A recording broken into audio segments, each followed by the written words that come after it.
It's on the comeback trail and using South Korea as that pinpoint is one of our greatest middle distance runners, Craig Mottram. And Tony Jones caught up with him recently and asked him, at 32, how's the body feeling? I think mentally and physically the body and mind is pretty good. I mean, I've missed a couple of years since Beijing with some injuries and whatnot. So I think going forward over the next 12 months, my body's in a pretty good position. I mean, your body tells you, doesn't it? It does. Your body tells you how you're travelling. I think so, and you learn as you get older to listen to your body. I mean, you were saying before that you ran down a hill last week and did your calf, and it's probably a sign that you may be getting a little bit too old. But for me, my body's in pretty good nick. I'm over all my little setbacks, and we can go forward and build up now to London. All right, so let's talk about the build up to London, because by anyone's standards, it's been a pretty handy build up so far, hasn't it? Yeah, this year's been pretty good. Had some really good results in Europe. We've got the World Championships coming up in the near future, so that'll be the next step in the right direction. But for me, it's all about making the most of the opportunities as they come right here and now, and every time I line up doing the best that I can. And obviously the Olympics are in the back of your mind, but that's still 10, 11 months away, and it's something I can't control at this point in time. So what I can control is the training I do today and the racing that I'm doing in the coming weeks, and that's what I'm focusing on. Okay, you've experienced a podium finish before at the World Championships. Your expectations heading into this one? If I make the final, it'll be a fantastic result. Everything from here this season is a bonus for me. For me, it's another race, or hopefully two, in the next couple of weeks that will put me in a better position going forward to London. For me, the 5K's been my pet event for the last 9 or 10 years, and I think I've got one more Olympics where I can do better than I have done before. Okay, so your 4th Olympics, 32 years of age. Remains to be seen if you'd make it to Rio. That's 36. Right. I'll be 36, yeah. Is this it for you? Is this your opportunity?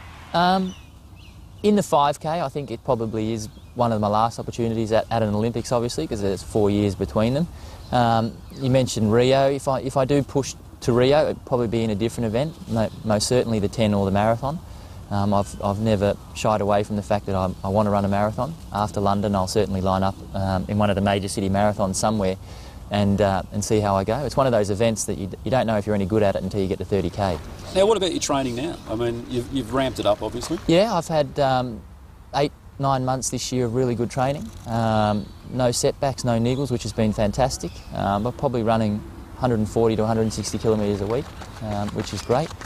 And I've been consistent, which has been the most important thing. When you're going on those long runs, now I know you train with other people, but when you have those moments when you're alone, what do you think about? What motivates you? The Olympics, obviously, and the upcoming races. But I actually really enjoy the feeling of going for a run. I run in Wattle Park, where we are now, every day, and you don't get better surroundings than this. It's a great advertisement, really, isn't it, for kids?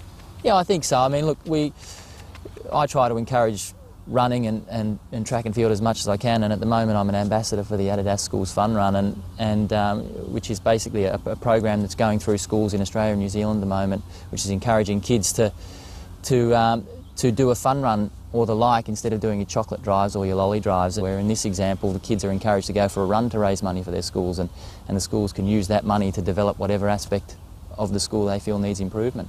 And just one final one back on the games.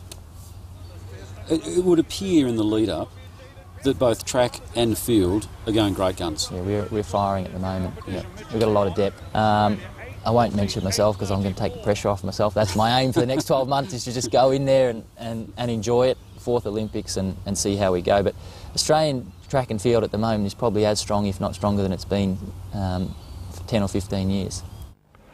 Mel, he's 32. Have we seen the best of him, or can he put the next 11 months together? I truly believe he will put the next 11 months together, because the thing is, when you have been out of the sport and you've been injured, you get a new passion for it, and you can see it there. You can see it. So it's going to look interesting for London.